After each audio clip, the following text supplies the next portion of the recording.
Hello, everybody. This is DB Podcast.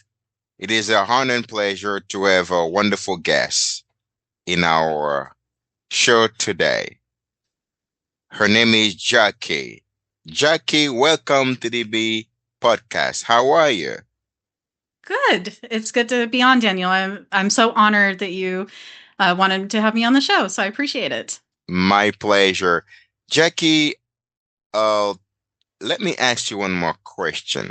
What brought you to be a host and also a guest? And then what brought you to become a podcaster?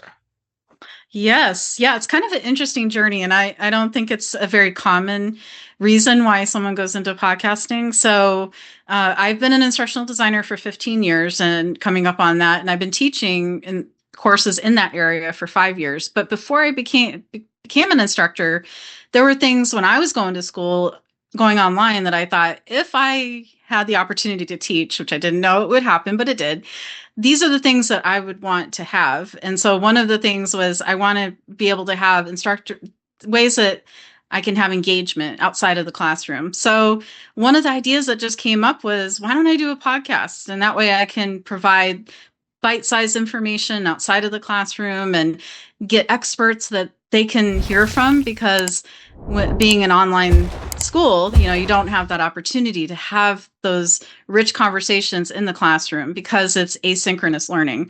And so that was the idea came up with, and then just the name came out of, I love to design. And so I was like, designing with love. Oh, that's a good name. So it's been great. And I've been doing it for 2 years, as we mentioned offline. And it's been really fun. I've been able to talk to students that are in the program, and they Okay. can help encourage others. And I've had students that have graduated from the program, and they've been able to talk about their experiences. And so it helps other students that are coming into the program.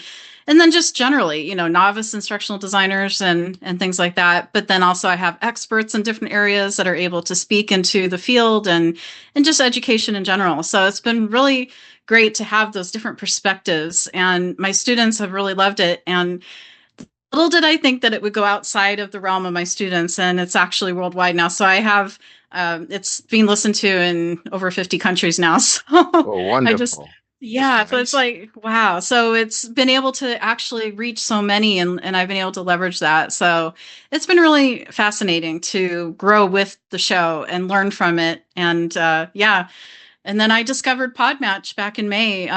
Alex reached out to me, Alex Sanfilippo. So I always try to give a shout out to Podmatch because I love what they're doing and the platform that he has. It's helped me to grow as a podcast host. And then I decided, you know what, I'm gonna just take the leap and actually be a guest as well, because I thought there's so much great information I can share, in on other podcasts that are maybe education related or related to AI technology and how we're utilizing it in my field. And so so it's been a blessing to be on so many podcasts and then have so many come on mine. So it's a community, right? And we share that. And so it's a really great experience to have that and to be able to leverage that knowledge on both sides as well. So it's great. Great, Jackie. And then before asking a question, I would like to open a parenthesis about Podmatch.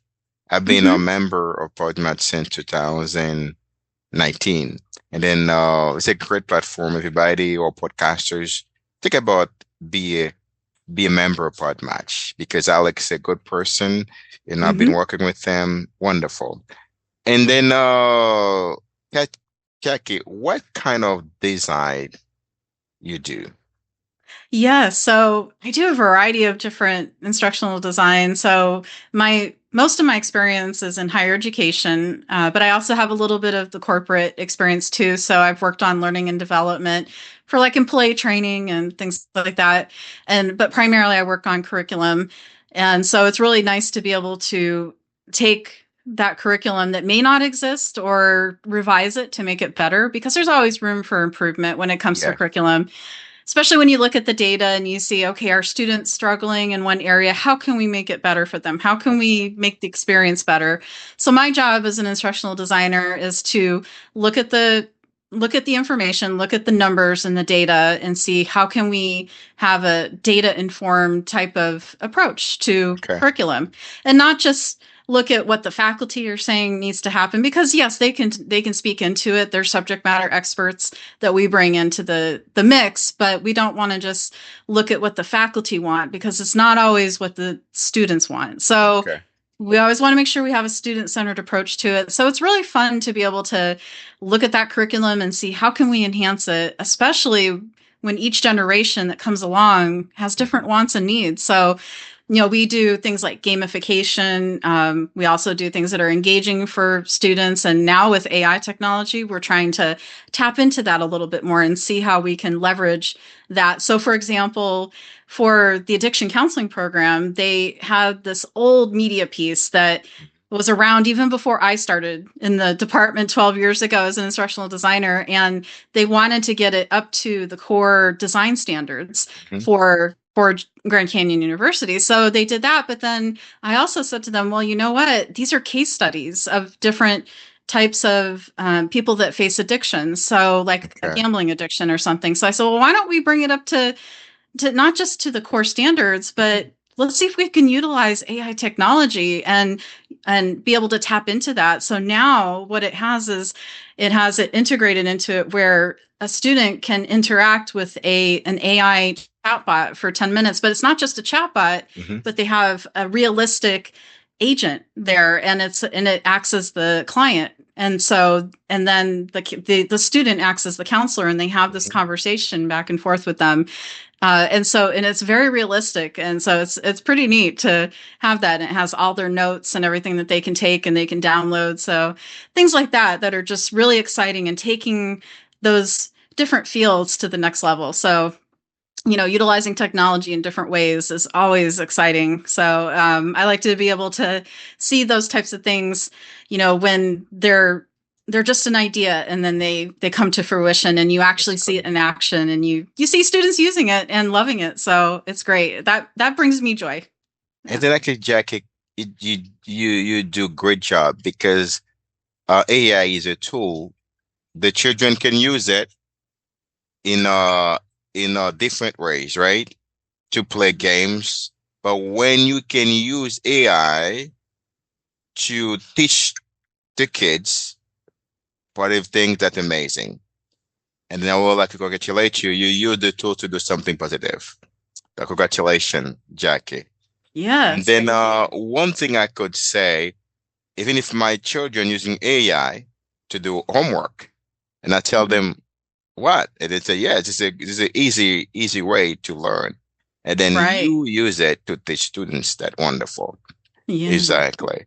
Yeah. And then Jackie, talk to me about your program that you have for listeners to learn from you more. What program that you have for listeners that can not only know what you're doing to some kids, but you can help them also achieve something for themselves, especially Right. adults. Yeah, especially adults. Yeah, so there's different models and theories that I really love to use, and not only is there adult learning theory, but there's also this one that's it's called the ARCS model. So it stands for attention, relevance, confidence, and satisfaction. So Okay. adults you want to grab their attention, right, with something like a case study or a fact or something like that, and really hook them into it. And then you build that up, and you tie that into relevance. So if it's workplace training, then you Okay. try to make sure that it ties into their job and how that will translate into what they do day in and day out. And it may be on a personal level too. And if it's curriculum, you try to tie that into their future job and what they're looking to go into, what their interests are. And then you build up their confidence, and you say, okay, now that we're going to start off with something that's a little bit easier for you, build it up as you go, scaffold it, and then you build up their confidence. And then at the end, they're satisfied with that. And they know that it wasn't just another training, or it wasn't just another class that they took, but it had meaning for them. And so I like to be able to use that model in everything that I do. So that's something that whether it's on the job training, or it's something where I'm creating curriculum as part of a program, I like to make Okay. sure that I utilize that, because adults definitely they have those different wants and needs, and I like to be Okay. able to make sure I'm meeting those. So Yes. yeah, so yeah. That's great. That's great. And then because your program can not only help the children, also the adults. Wonderful. And Hmm. then I have another question that I have for you. I see your background as Grand Canyon University, and then I see a lot of beautiful background that you have. This is where Yes. you're working, right? This is the university that you're working. Yeah, so I work for educational services provider, Grand Okay. Canyon Education, and we provide Education. services for Grand Canyon University, which Okay. is our largest service provider, and then I teach for them. Okay. So it's neat because I get to actually work on the curriculum every day. So I get to have that behind the scenes, and then I get to teach. So it's really fun to be able to kind of see the effects of it, and it makes me a better instructional designer, and then in turn doing the instructional design work and working on the curriculum makes me a better instructor in what I teach. So it's a win-win because I Okay. get to see both sides of the coin.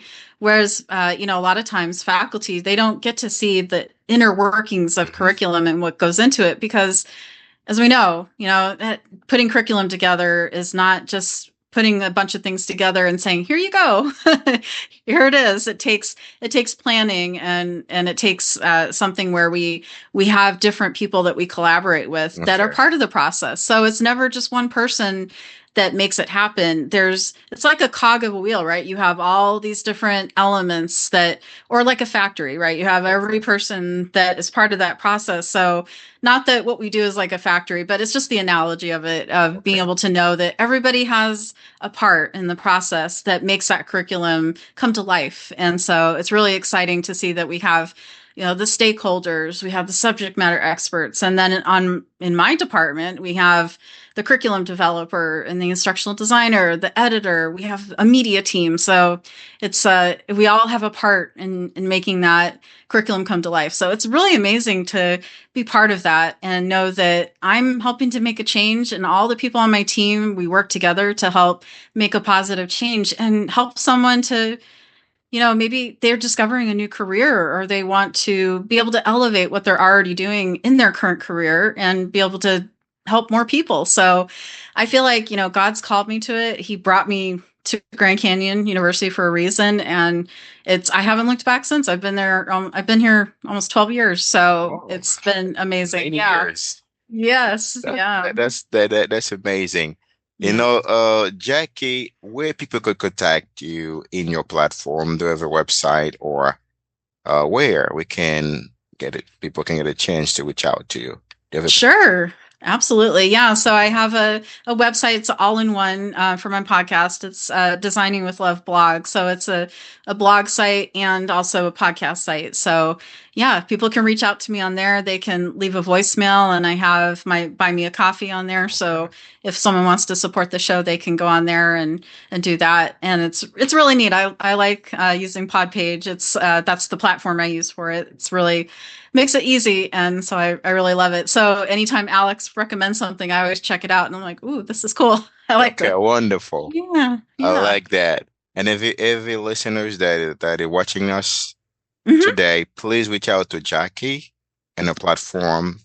She she going to help you to have a great design for whatever thing you want in your in your university, in your school. She's going Right. to be the best person to help you with that. Yeah. And Yes, go ahead, Jackie.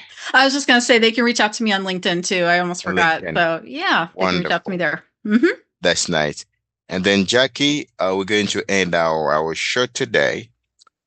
I'm going to post the website in our interview today so that people can reach out to you by clicking in that link. And what is the last word that you have for listeners before we end up the show today, Yeah, Jackie? great. Yeah, I would say anyone that's looking to go into this field in instructional design or e-learning development, anything like that, just explore what's out there. The great thing about this field, instructional design, is that it's always evolving, it's always growing, and so there's opportunities that are just amazing with this field. So just, explore it. And if you have a passion for helping others and designing great learning experiences for people, then this could be the career for you. And I would encourage anybody to explore it and see what's out there, and not be afraid to try things out. And there's many times where things haven't been successful, and I don't give up. I just keep doing what I'm doing, and I learn from each experience, and I take inventory of that, and then I apply those lessons learned to the next time. So it's always a constant learning experience. And so I always say I'm a lifelong learner. So even though I may Wonderful. not be in school, yeah, I still learn. I learn from others. I learn, from my students. So not only am I teaching them, but they're teaching me. So I think if you can find a good network of people that encourage you and can help lift you up in that, whatever you're doing, and then you can make an impact with others. I think that's the greatest gift that we can provide. And then of course that we're using our talents and our gifts in the ways that God has enabled us to do that. So Yeah. it's wonderful. Hmm. I'm happy to hear that, Jackie. Jackie, thank you so much for the part of the B podcast today. I wish every listeners reach out to Jackie. You will benefit from her knowledge, from everything we can learn from her to grow your business. Thank you, Jackie, for being part of the podcast tonight. Can Thank say you so today. much. My Yeah. pleasure. Okay. Yes.